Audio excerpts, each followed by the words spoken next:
আর আমার সামনে এখন যেটি দেখতে পাচ্ছেন এটি কোনো ট্যাঙ্ক নয়, এটির নাম হচ্ছে এপিসি। পাশে ইউএন লেখা রয়েছে, মানে জাতিসংঘ শান্তিরক্ষা মিশনে এটি ব্যবহার হয়। বাংলাদেশ সেনাবাহিনী এটিকে জাতিসংঘ শান্তিরক্ষা মিশনে ব্যবহার করেছিল বলে এটিকে এখানে রাখা হয়েছে।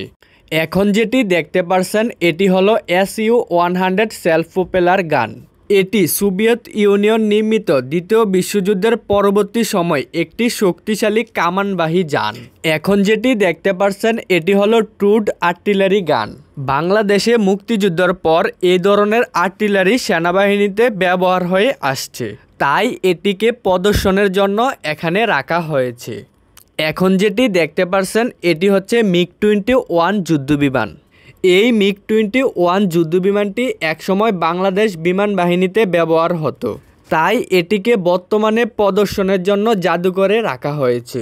তাছাড়াও এই জাদুঘরে আরও একটি যুদ্ধবিমান রয়েছে, সেই বিমানটির নাম না জানায় তা সম্পর্কে আর বেশি কিছু বলতে পারলাম না।